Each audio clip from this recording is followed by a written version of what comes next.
इंदसदवंदियाणं तिहुवणहिदमधुरविसदवकाणम् अन्तातीदगुणाणं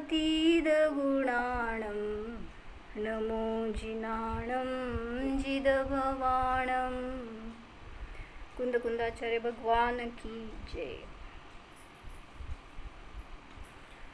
संध्याकाळी आम्ही प्रकरण घेतलं होतं की कुठल्या कषायात मेल्यावर काय गती प्राप्त होते, ह्याच्यासाठी एक श्लोक दिलाय त्यांनी, कुठल्या ग्रंथातला नाही माहिती.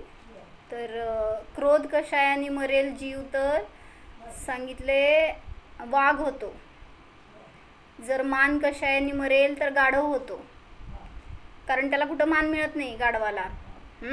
आणि माया कषायाने मरेल तर सांगा, काल सगळ्यांनी ऐकलंय, माया कशाने दरिद्री होतो, गरीब होतो, हां, किंवा धन परिवार कुटुंब आदींनी रहित होतो. स्त्री परिवार त्याला मिळत नाही, माया कषायाचं फळ. आणि चौथं सांगितलं, जर लोभ कषायाने मरेल तर सर्प होतो.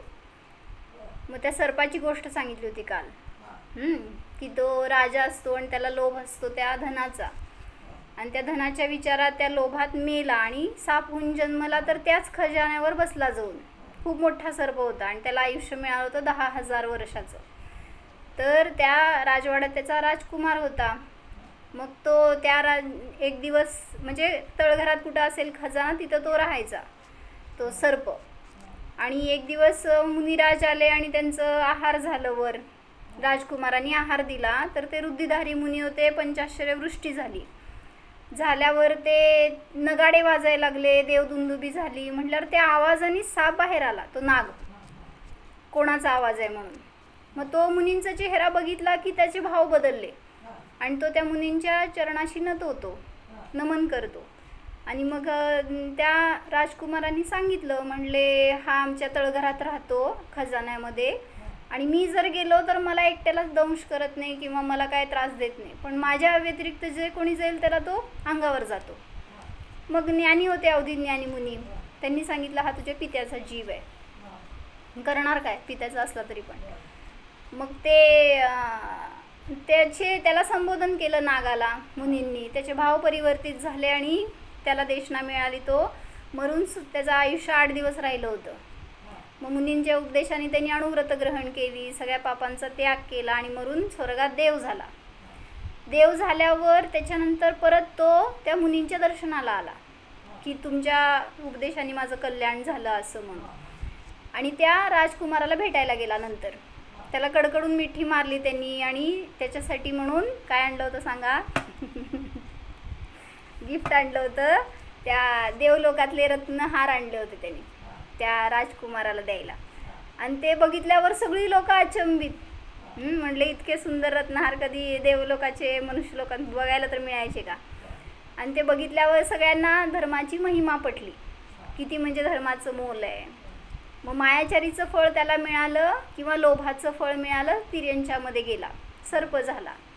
मग असं सगळे कषाय म्हणजे मोह आहे. मग जो त्या मोहात राहतो तो नियमाने दुर्दशेला प्राप्त होतो, ह्याच्यासाठी काल सांगितलं होतं. म्हणून सापाची उत्पत्ती जास्त होते का आता, आजकाल जास्त मिळतात साप. होय ना, वाघ कमी झालेत का लोभामध्ये? वाघ कमी झालेत का म्हणे, सगळे वाघच आहेत. म्हणजे कुठल्याही कषायात जावा, फळ त्याचं दुर्गतीच आहे. म्हणून कषायाच्या अतीत राहणार तर काय मला त्या कषायाची आवश्यकता आहे, किती कषाय केल्यावर मला शांती मिळणार आहे का, त्या कषायामध्ये आनंद आहे. कषायातून सुख मानणारा जीव कधीच सुखी होऊ शकणार नाही. म्हणून मोहेन संवृतम ज्ञानम स्वभावम लभते नाही. मोहाने जर झाकला गेला तर कधीच स्वभाव दिसणार नाही. म्हणून निर्मोह स्वभावाला जाणायचं तर थोडा पुरुषार्थ करावा लागणार. चला पुढे जायचं होतं. पंचास्तिकाची 102 नंबरची गाथा चालू होती. त्याच्यामध्ये त्यांनी सांगितलं कालद्रव्य असती काय नाही. ह्याच्यासाठी आपण प्रवचनसारची 142 गाथा बघत होतो. त्याच्यामध्ये त्यांनी काय दाखवलं की जे श्वेतांबर मतवादी आहेत त्यांनी कालद्रव्य मानलं नाही. मग त्यांचं मताचं खंडन करण्यासाठी म्हणून सांगितलं की काल हे सुद्धा एक द्रव्य आहे. का, कारण समयरूपी वृत्ती त्याची चालू आहे. समयविशिष्ट समयभूत आहे. कालद्रव्याची वृत्ती समयभूत आहे आणि अन्य द्रव्यांची वृत्ती म्हणलं समयविशिष्ट ऊर्ध्वप्रचय आहे. असं म्हणजे कालाच्या सापेक्ष अन्य द्रव्यांचं परिणमन केलं जाईल, पण स्वयं कालद्रव्यच समयरूपाने परिणमन करते, ह्याची सिद्धी करून दाखवत होते. मग प्रश्न काय विचारला होता तिथं की किसी पदार्थ के उत्पाद विनाश होने की क्या आवश्यकता है. म्हणजे काय सिद्ध केलं होतं, दुसऱ्या द्रव्याच्या उत्पाद विनाशावरून समयाची सिद्धी केली होती. समय असतो, मग त्यांना म्हणायचं आहे की समय असंच दाखवा, दुसऱ्याचा उत्पाद विनाश का दाखवता, काय गरज आहे. उसके स्थान पर उस वृत्यांश को ही उत्पाद विनाश होते मान ले तो क्या आपत्ती है. त्या समयाचीच उत्पत्ती विनाश होते असं माना, दुसऱ्याच्या उत्पाद विनाशाला दाखवायची काय गरज आहे, असा प्रश्न होता. तर त्या तर्काला समाधान देत आहेत. यदि उत्पाद और विनाश वृत्यांश के ही माने जाए तो, जर त्या वृत्यांश म्हणजे काय, आता त्या कालद्रव्याचं परिणमन जे समयरूप आहे, सगळ्यात शेवटचा अंश, तर त्याला म्हटलं समय. मग तिथं म्हणलं की जर उत्पाद विनाश समयाचाच वृत्यांशाचाच म्हणजे पर्यायाचाच होतो, पर्याय पण त्यांनी अर्थ घेतलाय खाली, सूक्ष्मातिसूक्ष्म परिणती अर्थात पर्याय.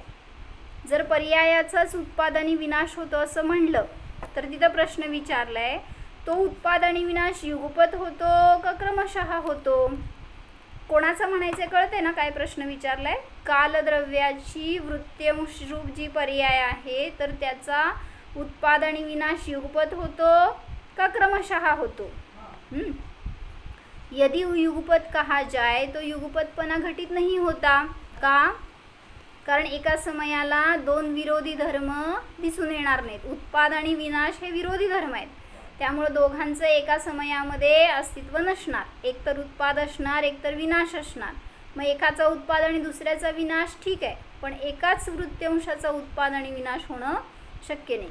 क्योंकि एक ही समय एक के दो विरोधी धर्म नहीं होते.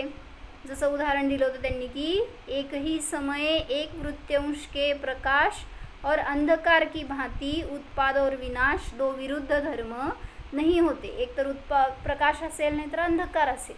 एकाच समयात अशा दोन पर्याय असणार नाहीत जे उत्पाद आणि विनाश हे परस्पर विरोधी आहे. म्हणून युगपत तर उत्पाद विनाश शक्य नाही. मग क्रमशः होतेत का, क्रमशः होतेत का. हाँ, तर यदि क्रमशः है ऐसा कहा जाए तो क्रम नहीं बनता, अर्थात क्रम भी घटता नहीं, क्योंकि वृत्यांश के सूक्ष्म होने से उसमें विभाग का अभाव है. एकच पर्याय त्याच्यामध्ये क्रम कसा असणार. जे त्यांनी समय नावाची पर्याय मानली ना तर ती क्रमाने असणार. कसं म्हणायचं, एकच समय क्रमाने कसा असणार. म्हणून आपल्याला सिद्ध करता आलं की द्रव्यमाना काहीतरी जे त्याच्यामध्ये स्थिर आहे ते सांगितलं. इसलिए समय रूपी वृत्यांश के उत्पाद तथा विनाश होना अशक्य होने से कोई वृत्तिमान अवश्य होना चाहिए. म्हणजे उत्पाद विनाश कोणाचा होणार आहे, पर्यायामध्ये होणार आहे पण द्रव्याचा होतोय. ती एकच पर्याय उत्पाद आणि एकच पर्याय विनाश एकाच समयाला नाही होत. किंवा क्रमशः एकच पर्याय कशी उत्पत्ती आणि विनाश रूप असणार. म्हणून सांगताय तुम्ही वृत्तिमान म्हणजे द्रव्यमाना, जे की श्वेतांबरांनी मानलं नाही. और वह वृत्तिमान यानी काल पदार्थ ही है, उसको उस काल पदार्थ को वास्तव में एक वृत्यांश में भी उत्पाद तथा विनाश संभव है. बरोबर आहे. काल पदार्थाचे एका समयात उत्पाद विनाश चालू आहे का. आता काय करावं तुम्हाला, कुठल्या मतात गेलाय. अपेक्षा आहे आधीच्या पर्यायाचा विनाश. कालद्रव्यामध्ये उत्पाद विनाश आहे का, आहे. एका पर्यायात एका समयात किंवा क्रमशः सुद्धा नाही हे सांगितलं. असू दे की प्रदेशाशी संबंधच नाही आहे, द्रव्य आहे ना, तर द्रव्य आहे तर त्याचं उत्पाद व्यय आहेच. म्हणून द्रव्य माना असं आपण त्यांना सांगतोय. तुम्ही फक्त समयरूप पर्याय मानताय तर तसं शक्य नाही आहे.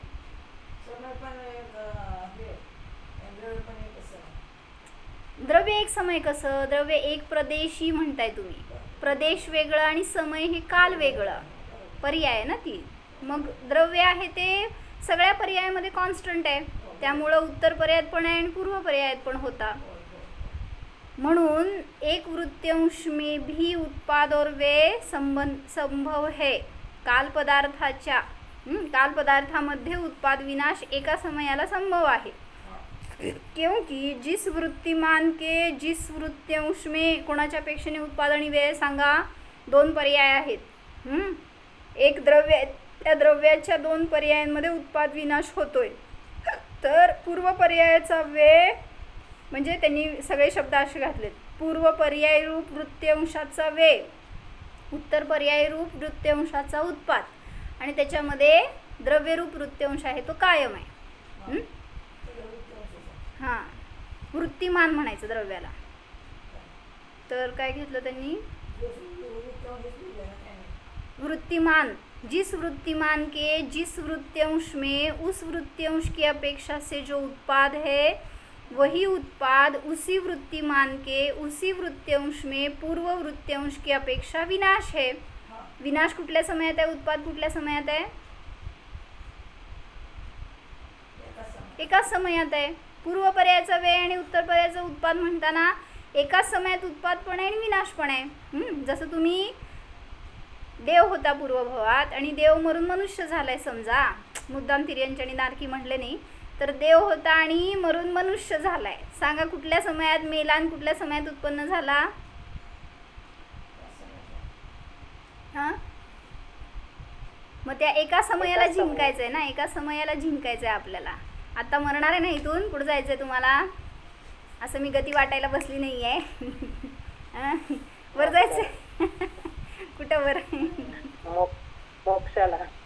त्या पर्यायाचा विनाश झाला की दुसरी उत्पन्न होणार ना. ॲट अ टाइम तर होणारच नाही. जसं मनुष्यगतीचा नाश होणार, पुढची पर्याय दुसरी उत्पन्न झाली पण एकाच समयात झाली की नाही हे सांगायचं. एकाच समयामध्ये तो व्यय झाला. पूर्व पर्यायाचा व्यय म्हणजे उत्तर पर्यायाचं उत्पाद. म्हणजे जसं आता या समयात मेला इथून मनुष्य पर्यायातून, आणि इथून मेल्यावर देवरूपाने उत्पन्न झाला, मध्ये समय गॅप झालाय का? मग मरताना जे कशाय असणार ना त्याचं गोष्ट आपण मगाशी ऐकली. तर त्या एका समयासाठी आपल्याला आयुष्यभर साधना करायची आहे. कारण कुठल्या समयात आपल्याला तो अंतिम समय येईल माहीत नाही आहे. म्हणून म्हणायचे पुरुषार्थ काय करायचं आहे. हां, काल एकांनी विचारलं त्यासाठी रात्री, म्हटले आयु बंद होतो तर तेव्हा एकच समयामध्ये आम्ही मग चांगले परिणाम करायचे. काय फरक पडतो सांगा, बरोबर आहे का नाही? हां, माहिती आहे का तुम्हाला कधी होणार आहे? असं म्हणते. म्हणजे आयुबंद जेव्हा होणार आहे तेव्हा आपलं आपण एकदम स्वच्छ धुतल्यासारखं बसायचं. हां, परिणामातून सगळ्या अंतरंग बहिरंगातून. म्हणजे काय ते यमराज येणार आहे भेटायला आणि तुम्हाला घेऊन जाणार आहे असं नाही आहे.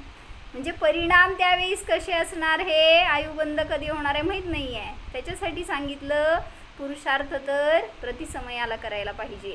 काय करताय पुरुषार्थ मग? जय श्रीमा. मी म्हणजे महाराजांच्या याच्यातलं वाक्य सांगितलं ना परवा. महाराजांनी ध्यानाला बसताना असं सांगितलं एक वाक्य. म्हणले जसं अस्ति नास्तीसाठी परवा घेतलं ना एका अष्टसहस्रीच्या प्रवचनमध्ये, की सांगितलं महाराजांनी की अस्तिचा विचार करायचा आहे बरोबर आहे, पण तिथं नास्ती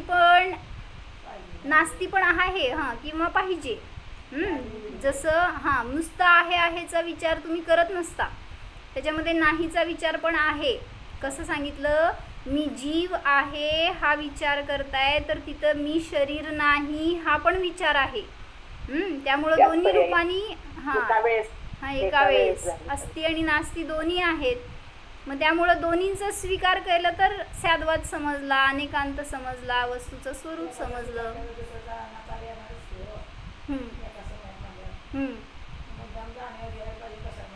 कारण त्यात आहे ना आपला उपयोग, आणि त्या रूप मी मानतोय स्वतःला, कारण ते परिचित आहे जास्त सगळं परद्रव्य पुद्गल. मग त्या रूपच आहे हे मानतोय म्हणून तोडा ना जरा. मग मी आहे तर परद्रव्य मी नाही किंवा माझ्या रूप नाही हे सुद्धा भावभासन व्हायला पाहिजे. म्हणून सांगितलं अनुभव करा तर कुठलाही समय असू दे त्या समयात आयुबंद झाला तर भय राहणार नाही. मरताना सुद्धा समोर येऊन जर असं मृत्यू उभारला असेल तरी भय राहणार नाही. असं मी परवा एकांचं ऐकलं की सल्लेखना घेतली एका महाराजांच्या सानिध्यात जाऊन त्यांनी दीक्षा घेतली आणि यम सल्लेखना चालू होती त्यांची. तर 3 उपवास झाले होते आणि शेवटच्या दिवशीच्या उपवासामध्ये म्हणले त्यांना जास्त व्हायला लागलं. तर ते महाराजजींनी त्यांना संबोधन केलं की तुम्ही आता काय आजीवन त्याग करा का काय सांगितलं असेल मला नाही माहिती. यम सल्लेखना दिली का माहीत नाही. फक्त शेवटी सांगितलं की तुम्हाला आता 1 तासाचं आयुष्य राहिलं होतं त्यांचं बहुतेक आणि त्यावेळेस त्यांना बहुतेक 4 प्रकारच्या आहाराचा त्याग दिला आणि दिल्यावर आजीवनसाठी आणि दिल्यावर ते थोडा वेळ स्तब्ध होते म्हणे आणि मग नंतर आल्यावर त्यांनी थोड्या वेळाने जोहोशमध्ये आल्यावर त्यांनी सांगितलं की मी पुढच्या गतीत जाऊन आले. माहीत नाही आपल्याला म्हणजे असं तर होत नसतं. आता ते काय त्यांची अपेक्षा माहीत नाही. म्हणजे ते थोड्या वेळ स्थिर झाले शांत झाले आणि मग नंतर काहीतरी हातवाऱ्यांनी सांगितलं असं काय काय सांगतात. हां अहो मारणांतिक समुद्रात अंतर्मुहूर्त आधी आणि ते पण काय असं दुसऱ्याला सांगायसारखं नाही. असं जीव जाणार आहे तर अंतर्मुहूर्त आधी होणार आणि प्रदेश जाऊन बस स्वतःमध्ये विलीन झालं की अंत झाला असं ते दुसऱ्याला सांगायसाठी तो समुद्रात नाही होत. आणि आपल्या पकडीत तर किती यायचं आहे हो. हां करून या बघा मारणांतिक समुद्रात कुठं जायचं आहे तिथं म्हणजे इथून कुठं जन्मणार आहे पुढं जाऊन तर त्याच्यापूर्वी मारणांतिक समुद्रात होतो पण कसं अंतर्मुहूर्तपूर्व होतो. त्यामुळं तुम्ही जाऊन आला विलीन झाला त्याच्यामध्ये तुम्हाला सांगण्याची शक्ती वगैरे किंवा ते ग्रहण होईल असं पण नाही. प्रदेश जाऊन स्पर्श करून येतात बस त्याला समुद्रात म्हटलं. असं काही जाऊन तिथं घर कसलं आहे लोक कसले आहेत असलं बघून येत नसतं बरं का. प्रत्येकाला होत नसेल ना स्मिताताई. प्रत्येक जीवाला होतं. बहुभाग जीव सांगितले प्रत्येक गुणस्थानातल्या बहुभाग जीवांना मारणांतिक समुद्रात होतो असं वर्णन आलं होतं. म्हणजे काय आपल्याला त्याच्याशी प्रयोजन नाही आहे. तुम्ही ते कशाला विचार करताय मारणांतिक समुद्रात होऊ दे नाही तर नाही होऊ दे. समजा तुम्हाला कळलं उद्या नरकात जन्मणार आहे काय करणार हो आता म्हणजे उद्या नव्हे. राजाला माहिती होतं सैनिक राजाला माहिती होतं सैनिक राजाला माहिती होतं पण त्यांनी म्हणजे त्याच्यावरती काही क्वेश्चन्स नाही केले की हा त्यांना म्हणजे कारण नुसतं त्यांचं दृढ होतं की हे चुकणार नाहीये टळणार नाहीये. मारणांतिक समुद्रात नव्हता ते भगवाननी सांगितलं म्हणून कळलं. असं तुम्हाला जर आज कळालं तर आज म्हणजे आत्ता कळालं आणि आत्ता मेला काय करणार हो फुकट ते तिथं जाऊन तर कशाय करणारच होता. इथंच कशाय सुरू झाले तुमचे. म्हणजे असलं का आणि तसलं का. त्या राजाला पण सांगितलं होतं मुनींनी काय त्या पंचरंगी किडाहून त्या विष्ठेमध्ये जन्मणार आहे. काय केलं हो राजानी जाऊन स्पर्श करून आला काय आधी बघून आला काय काय आहे काय काय नाही व्यवस्था करून ठेवायची आधीच. म्हणजे असं तर शक्य नाही. कशाने सांगितलं होतं हे सगळं म्हणजे एका समयासाठी आपल्याला अनेक भवाभवामध्ये दुःख भोगावं लागणार. हां म्हणून सांगितलं कषायाची आपल्याला गरज नाही. त्या कषायाने मी सुखी आहे असं नाही. आणि जीवाला वेदना नाहीत असं करून जायला लागेल. शरीर अलग वेगळं आहे असंच भाव असं व्हायला लागेल किंवा इतक्यांदा तरी केलंय इतकं दुःख भोगून आलंय कुठं माहिती पडलं आपल्याला तर आता विसरूनच गेलो आपण. बरोबर आहे ते जीव आणि शरीराला अलग करूनच केलं तर म्हणजे एकदा असं वाटतंय म्हणून की आपल्याला पण अवधी ज्ञान असायला पाहिजे होतं. नाही तर अवधी नाही तर नाही ॲटलिस्ट मागच्या भावातलं पुढच्या भावातलं थोडं समजलं असतं ना तर कदाचित जीव शाणा झाला असता आणि धर्माला लागला असता. कारण मी इतके चटके खाल्लेत इतके दुःख भोगले इतकं मारामारी केली आहे इतके कशाय केलेत बास बास आता असं वाटलं असतं कदाचित त्याचं फळ मला आज इतकं दुःख भोगायला मिळते. म्हणून तपस्या करा होईल वृद्धी प्राप्त तुम्हाला पण. एक जण बोला काय म्हणताय प्रगतीताई. खूप आले असते. शंका आली असती कसली शंका आली असती. कल्प खूप आले असते जर आपल्याला कळतं तर. विकल्प आले असते होय. आता निर्विकल्प आहे ना म्हणजे तुम्ही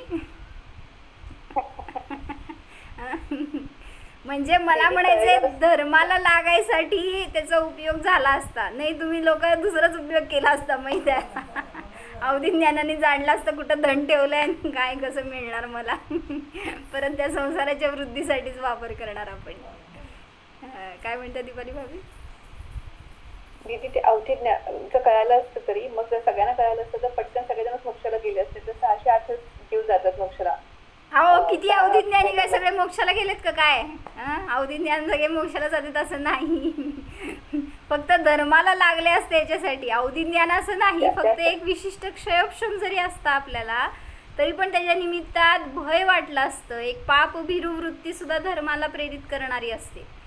म्हणून म्हणायचंय की येन केन प्रकारेण महत्त्व कळावं. काय आपण आहे, आपण धर्म म्हणून काय करतोय, जीवाचा स्वभाव काय आहे आणि आपण काय मानतोय, हे सगळं जरासं समजण्यासाठी म्हणून जाऊ देत. काय केलं तरी पण ते म्हणते शेपटी वाकडी ती वाकडीच असती. महावीरांचे शिष्य सगळे वक्रजड आहेत. किती भय दाखवलं, किती तुम्हाला रूप दाखवलं, कोणतरी येऊन तुम्हाला सांगल आत्ता की बाबा न उद्या तुम्ही या भवात जन्मणार आहे, तरी बी बिचारे धर्माला लागायचे नाही आहेत. आपलं कल्याण आपण करू. काय म्हणताय? कोणाला काय म्हणत होतं का कोण? मी ऐकलं नाही. चला सगळेजण सिद्धशिलेवर भेटूया एवढी भावना करा. कालद्रव्याचं परिणमन तर निरंतर चालू आहे. फक्त त्या परिणमनामध्ये पुरुषार्थ मला करायचा आहे. कुठल्या पर्यायाचा वेळ आणि कुठल्या पर्यायाचा उत्पाद होणार हे निश्चित आहे. पण तरीसुद्धा मी त्या कषायांच्या त्या विभावांच्या अधीन न हो, पुढची पर्याय माझी अशी दुःखरूप न हो, ह्याच्यासाठी म्हणून वर्तमान पर्यायामध्ये पुरुषार्थ करा. अर्थात काल पदार्थ को जिस वर्तमान पर्याय की अपेक्षा से उत्पाद है वही पूर्व पर्याय की अपेक्षा से विनाश है. 13व्या गुणस्थानाचा 14व्या गुणस्थानाचा वेग आणि सिद्ध अवस्थेचा उत्पाद किती समयात? एकाच समयात. 12व्या गुणस्थानामध्ये छद्मस्त दशा होती, तिचा वे आणि केवली दशा प्रगट झाली, तिचा उत्पाद एकाच समयात आहे. मग तेच सांगतात तिथं पण की ज्या वर्तमान पर्यायाच्या अपेक्षेने उत्पाद आहे तिथंच पूर्व पर्यायाच्या अपेक्षेने विनाश आहे. पण एका पर्यायात एकाच पर्यायाचा उत्पाद आणि विनाश नसतो. म्हणून वृत्तिमान द्रव्य सिद्ध होतं. यदि इस प्रकार एका समयात एकाच पर्यायाचा उत्पाद आणि विनाश नसतो, म्हणून वृत्तिमान द्रव्याची सिद्धी केली त्यांनी. कालद्रव्य आहे. यदि इस प्रकार उत्पाद और विनाश एक वृत्यांश में भी संभवित है तो काल पदार्थ निरन्वय कैसे हो सकता है? काय कळलं? जर उत्पाद आणि विनाश एका वृत्यांशामध्ये सुद्धा संभवतो तर काल पदार्थ निरन्वय कैसे हो सकता है कि जिससे पूर्व और पश्चात वृत्यांश की अपेक्षा से युगपत विनाश और उत्पाद को प्राप्त होता हुआ भी स्वभाव से अविनष्ट और अनुत्पन्न होने से वह काल पदार्थ अवस्थित न हो. अर्थात काल पदार्थ के एक वृत्यांश में भी उत्पाद और विनाश युगपत होते हैं, इसलिए वह निरन्वय अर्थात खंडित नहीं है, इसलिए स्वभावतः अवश्य ध्रुव है. काल पदार्थ ध्रुव आहे ह्याची सिद्धी करायला लागले. म्हणजे तेच की एका पर्यायामध्ये त्या काल पदार्थाच्या उत्पाद आणि विनाश संभवतो. मग जर तिथं संभवतो तर त्या अपेक्षेने ते निरन्वय आहे. वह निरन्वय अर्थात खंडित. निरन्वय म्हणजे खंडित म्हणायचं आहे. खंडित नाही म्हणजे अन्वयरूप आहे ते द्रव्य. प्रत्येक पर्यायामध्ये ते कालद्रव्य अन्वयरूप आहे हे सिद्ध करायचं आहे. म्हणजे खंडित नाही आहे तर अखंड आहे. पण ती पर्याय कशी आहे? उत्पाद आणि विनाश रूप आहे म्हणून खंडित आहे. म्हणून तुम्ही मानताय की फक्त समय आहे पण द्रव्य नाही, तर असं शक्य नाही. जर तिथं पर्याय आहे तर त्याचा आश्रय रूप द्रव्य काय ना काय असणारच. म्हणून 6 द्रव्य आहेत. ही वस्तुव्यवस्था अबाधित आहे. जर कालद्रव्याला नाही मानलं तर तिथं श्वेतांबर मतामध्ये प्रवेश होतो.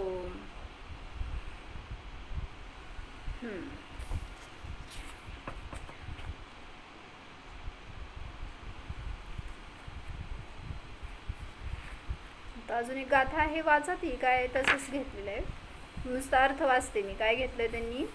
कालद्रव्याशी रिलेटेड आहे म्हणून वाचायचं. इस प्रकार एक वृत्यांश में काल पदार्थ उत्पाद वे द्रव्य वाला है ऐसा सिद्ध होता है. म्हणजे एकाच पर्यायामध्ये उत्पाद पण आहे, वे पण आहे आणि ध्रुव पण आहे, कालद्रव्य. जैसे एक वृत्यांश में काल पदार्थ उत्पाद वे द्रव्य वाला सिद्ध किया है, उसी प्रकार सर्व वृत्यांशों में काल पदार्थ उत्पाद वे द्रव्य वाला है ऐसा सिद्ध करते हैं. एका पर्यायात सिद्ध केलं त्याच्यानुसार सर्व पर्यायांमध्ये कालद्रव्याची उत्पाद वे ध्रुवता सांगतात. एक एक समय में उत्पाद वे और द्रव्य नामक अर्थ काल के सदा होते हैं. यही कालाणु का सद्भाव है, यही कालाणु के अस्तित्व की सिद्धी है. त्याच्यावरून कालाणु हे द्रव्य आहे हे सिद्ध केलं, कारण जे जे द्रव्य आहे ते उत्पाद वे ध्रुव सहित आहे. काल पदार्थ के सभी वृत्यांशों में उत्पाद वे द्रव्य होते हैं, क्योंकि एक वृत्यांश में वे उत्पाद वे द्रव्य देखे जाते हैं. एका पर्यायामध्ये दिसून येत आहे तर पूर्ण सगळ्या पर्यायांमध्ये सुद्धा आहेच उत्पाद वे ध्रुवता. और यह योग्य ही है, क्योंकि विशेष अस्तित्व सामान्य अस्तित्व के बिना नहीं हो सकता. विशेष अस्तित्व काय आणि सामान्य अस्तित्व काय? विशेष अस्तित्व सामान्य अस्तित्वाशिवाय नसतं. म्हणजे अस्तित्व माहित नाही पण विशेष म्हणजे पर्याय घेऊ शकतो ना. सामान्य म्हणजे द्रव्य. विशेष अस्तित्व म्हणजे पर्याय नाही का? तेच झालं की विशेष अस्तित्व म्हणजे पर्याय आणि सामान्य अस्तित्व म्हणजे द्रव्य. मग जे विशेष अस्तित्व आहे ते सामान्याशिवाय नसतं, नुसतंच विशेष मानताय तर ते चुकीचं आहे हे सांगताय. यही काल पदार्थ के सद्भाव की सिद्धि है, क्योंकि यदि विशेष अस्तित्व और सामान्य अस्तित्व सिद्ध होते हैं तो वे अस्तित्व के बिना किसी भी प्रकार से सिद्ध नहीं होते. म्हणून कालद्रव्या अस्तित्व असेल तरच पर्यायात परिणमन दिसून येणार. काल पदार्थ के अस्तित्व की अन्यथा अनुपपत्ति होने से उसको एक प्रदेशीपना है हे सांगतायत. अर्थात काल पदार्थ का अस्तित्व अन्य किसी प्रकार नहीं बन सकने के कारण उसका प्रदेश मात्रपणा सिद्ध करते हैं. पुढे सांगतायत की ते कालद्रव्य कसं आहे, एक प्रदेशीच आहे. नाही पुढे सांगणार आहे ती गाथा. अजून फक्त अस्तित्वाची सिद्धी केली तर की अस्तित्ववान आहे.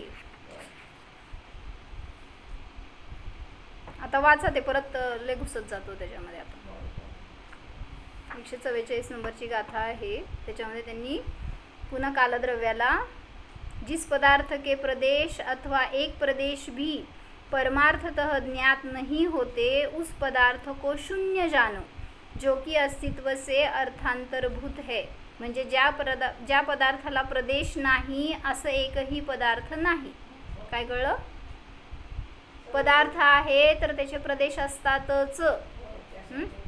हां, मग ते अनेक प्रदेश असतील किंवा एक प्रदेश असेल, पण जिथं प्रदेश आहे तिथं नियमाने पदार्थ असतोच. जर असं मानलं की त्याचे प्रदेश नाहीत पण पदार्थ आहे तर ते अर्थांतरभूत आहे, म्हणजे अर्थच नाही, तो पदार्थच नाही. ज्याला की अप्रदेशित म्हणजे शून्य प्रदेशच नाही आहेत आणि द्रव्य आहे असं कधी होणार? शक्य नाही. गाढवाचं शिंग. अर्थ पदार्थच नाही आहे, त्याचे प्रदेशच नाही आहेत, त्यामुळं प्रदेश नाही आहे तर पदार्थ पण नाही आहे. बोला. जो ज्ञात नहीं होते असं लिहिले ना, परमार्थ ज्ञात नहीं होते मतलब जाने नहीं जाते, म्हणजे केवळ ज्ञान मध्ये येत नाही असं म्हणायचं का त्यांना? हा ना, ज्या पदार्थाचे प्रदेशच नाहीत असा पदार्थ शून्य असतो. ज्ञात नाही होते म्हणजे नाहीच आहेत असं म्हणा. केवळ ज्ञानामध्ये पण ज्ञात होत नाहीतच. असे जर कुठले प्रदेश असतील तर तिथं पदार्थच नाही असं समजून घ्या. शब्द आहे पण हां नाही, मला ऐकू आलं पण शब्दच नव्हते. कसं झालं? ऐकू आलं का? ऐकू आलं पण शब्द नव्हते असं तर होणार नाही. दिसलं पण काहीच नव्हतं म्हणलं तर तसं पदार्थ आहे पण प्रदेश नाहीत असं होणार नाही. वाचू का फास्ट एकदा? एकच गाथा आहे ही. प्रथम तो म्हणजे माझंच मोह सुटे ना तुम्हाला वाचा म्हणून. 144 एकच गाथा आहे ती कालद्रव्याची. परत पुढं प्रकरण बदललंय, पण ते लय मोठं प्रकरण आहे म्हटलं परत ते आपलं राहतंय बाजूला. जेवढं होतं तेवढं राहिलेलं परत तुम्ही वाचा. प्रथम तो अस्तित्व वह उत्पाद वे द्रव्य की ऐक्य स्वरूप वृत्ती है. बरोबर, अस्तित्व म्हणजेच उत्पाद वे ध्रुववानपणा. वह वृत्ति काल के प्रदेश बिना ही होती है, यह कथन संभवित नहीं है. कालद्रव्याची वृत्ती त्याच्या प्रदेशाशिवाय होते असं म्हणणं शक्य नाही, क्योंकि प्रदेश के अभाव में वृत्तिमान का अभाव होता है. ट्रान्सलेशन करा लगेच. प्रदेश के अभाव में वृत्तिमान का अभाव होता है. हां, ज्याला प्रदेश नाही आहे त्याला वृत्तिमान म्हणजे द्रव्य पण नाही. वह तो शून्य ही है, क्योंकि अस्तित्व नामक वृत्ती से अर्थांतरभूत है. अस्तित्वच ज्याचं नाही आहे त्या अस्तित्वाने रहित असं ते अस्तित्व नामक वृत्तीपासून ते अन्य आहे, म्हणजे त्याचं सर्वथा नास्तित्वच आहे. और यदि यहाँ यह तर्क किया जाए कि मात्र समय पर्याय रूप वृत्ति ही माननी चाहिए, वृत्तिमान कालाणु पदार्थ की क्या आवश्यकता है. नुसती समय रूप वृत्ति माना, काल पदार्थ मानायची काय गरज आहे. तो उसका समाधान किया जाता है. मात्र वृत्ति समय रूप परिणति ही काल नहीं हो सकती, क्योंकि वृत्ति वृत्तिमान के बिना नहीं हो सकती. यदि यह कहा जाए कि वृत्तिमान के बिना भी वृत्ति हो सकती है, तो सांगा काय होणार.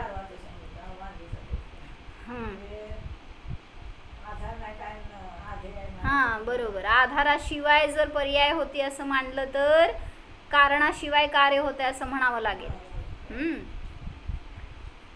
यदि यह कहा जाए कि वृत्तिमान के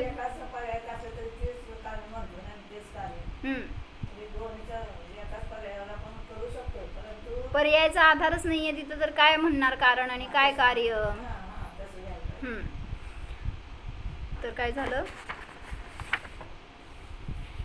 यदि यह कहा जाए कि वृत्तिमान के बिना भी वृत्ति हो सकती है, तो पूछते हैं कि वृत्ति तो उत्पाद व द्रव्य की एकता स्वरूप होनी चाहिए. अकेली वृत्ति उत्पाद व द्रव्य की एक रूपता कैसे हो सकती है. म्हणजे उत्पाद व द्रव्य याची एकता दिसायला पाहिजे तिथं. फक्त उत्पाद व ध्रुव नाही दिसणार, म्हणजे तिथं ध्रुवता पण आहे हे सिद्ध करायचं त्यांना, म्हणजे द्रव्य आहे. जर वृत्तिमानाशिवाय वृत्ती दिसते असं म्हणलं तर अकेली वृत्ती उत्पाद व द्रव्य की एकरूपता कैसे हो सकती है. एकच पर्याय उत्पाद व द्रव्यनी एकरूप कशी असणार. यदि यह कहा जाए कि अनादि अनंत अनंतर परस्पर अंतर हुए बिना एक के बाद एक प्रवर्तमान अनेक अंशों के कारण एकात्मकता होती है, इसलिए पूर्व पूर्व के अंशों का नाश होता है, उत्तर उत्तर अंशों का उत्पाद होता है तथा एकात्मकता रूप द्रव्य रहता है. इस प्रकार मात्र अकेली वृत्ति भी उत्पाद व द्रव्य की एकता रूप हो सकती है, तो ऐसा होता नहीं. काय कळलं. एकाच पर्याय. हां, बोला.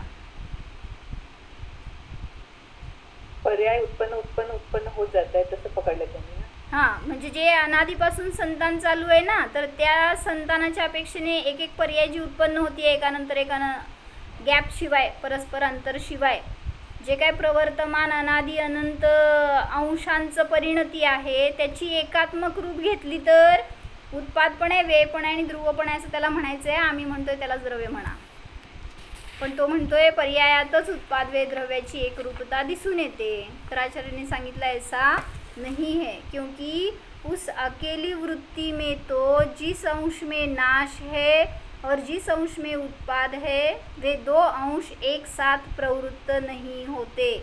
एकाच पर्यायाचं उत्पाद आणि एकाच पर्यायाचा नाश असं होणार नाही. इसलिए उत्पाद और व्यय का ऐक्य कहाँ से हो सकता है. मग ते एक आहे असं कसं म्हणणार. एक तर उत्पाद म्हणावं लागेल, एक तर व्यय म्हणावं लागेल. दोघांची एकरूपता तर नसणारच. तथा नष्ट अंश के सर्वथा अस्त होने से और उत्पन्न होने वाला अंश अपने स्वरूप को प्राप्त न होने से, अर्थात उत्पन्न नहीं हुआ है इसलिए नाश और उत्पाद की एकता में प्रवर्तमान द्रव्य कहाँ से हो सकता है? जर तिथं उत्पाद आणि विनाश हेच सिद्ध होत नाही तर द्रव्य कसं सिद्ध होणार?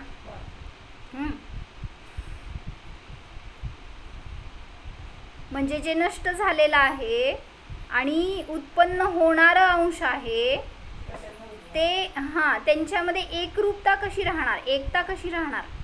म्हणून द्रव्य संभवत नाही. ऐसा होने पर त्रिलक्षणता नष्ट हो जाती है. क्षणभंग बौद्ध सम्मत क्षण विनाश उल्लसित हो उठता है. म्हणजे तुमचा बौद्ध मतामध्ये प्रवेश होईल. नित्य द्रव्य अस्त हो जाता है और क्षण विध्वंसी भाव उत्पन्न होते हैं. इसलिए तत्व विप्लव के भय से अवश्य ही वृत्ति का आश्रयभूत कोई वृत्तिमान ढूंढना स्वीकार करना योग्य है. तत्व विप्लव म्हणजे वस्तुस्वरूपाचं नाश. त्याच्या भयाने काय ना काय तुम्ही त्या वृत्तीचं आश्रयभूत स्थान माना म्हणजे द्रव्य माना. वह तो प्रदेश ही है अर्थात वह वृत्तिमान सप्रदेश ही होता है क्योंकि अप्रदेश के अन्वय तथा व्यतिरेक का अनुविधायित्व असिद्ध है. ज्याला प्रदेशच नाही त्याच्यामध्ये अन्वय आणि व्यतिरेक सिद्ध होत नाही. जो प्रदेश होता है वह अन्वय तथा व्यतिरेकों का अनुसरण नहीं कर सकता अर्थात उसमें द्रव्य तथा उत्पाद वे नहीं हो सकते. अन्वय म्हणजे द्रव्य आणि व्यतिरेक म्हणजे पर्याय. जर अप्रदेशी द्रव्य मानलं तर त्याच्यामध्ये न द्रव्याची सिद्धी होते न पर्यायाची सिद्धी होते. प्रश्न, इस प्रकार काल सप्रदेश है तो उसके एक द्रव्य के कारणभूत लोकाकाश तुल्य असंख्य प्रदेश क्यों न मानने चाहिए? जे आपण वाचलं पंचास्तिकामध्ये. एकच अखंड लोकाकाश प्रमाण असंख्यात प्रदेशी कालद्रव्य माना. उत्तर, ऐसा हो तो पर्याय समय प्रसिद्ध नहीं होता. समय जे म्हणतोय आपण की लगतच्या प्रदेशावर परमाणूला जायला जो लागला वेळ त्याला समय म्हणतोय, याची सिद्धी होणार नाही. इसलिए असंख्य प्रदेश मानना योग्य नहीं है. असंख्यात प्रदेशी एकच मानला तर कुठून कुठं जाणार हो परमाणू आणि कसं समयाची सिद्धी करणार? परमाणु तर एक प्रदेशी. परमाणु के द्वारा प्रदेश मात्र द्रव्य समय का उल्लंघन करने पर अर्थात परमाणु के द्वारा एक प्रदेश मात्र कालाणु से निकट के दूसरे प्रदेश मात्र कालाणु तक मंद गति से गमन करने पर पर्याय समय प्रसिद्ध होता है. तुमचा समय संपलेला आहे. यदि द्रव्य समय लोकाकाश तुल्य असंख्य प्रदेशी हो तो पर्याय समय की सिद्धी कहाँ से हो? जर एकच लोकाकाश प्रमाण असंख्यात प्रदेशी कालद्रव्य मानलं तर पर्याय समयाची सिद्धी होणार नाही. यदि द्रव्य समय और अर्थात काल पदार्थ म्हणजे द्रव्य समय म्हणजे द्रव्य घेतलंय बरं का आणि पर्याय समय म्हणजे पर्याय घेतली. अर्थात काल पदार्थ लोकाकाश जितने असंख्य प्रदेश वाला एक द्रव्य हो तो भी परमाणु के द्वारा उसका एक प्रदेश उल्लंघित होने पर पर्याय समय की सिद्धि हो ऐसा कहा जाए तो यह ठीक नहीं है. म्हणजे त्यांनी त्यामध्ये खुलासा करून सांगितलंय, वाचून काढा की लोकाकाशामध्ये असंख्यात प्रदेशी एकच कालद्रव्य मानलं आणि त्याच्यामध्ये एका प्रदेशावरून दुसऱ्या प्रदेशावर जातो परमाणू आणि मग समयाची सिद्धी होते असं म्हटलं तर काय येईल बाधा?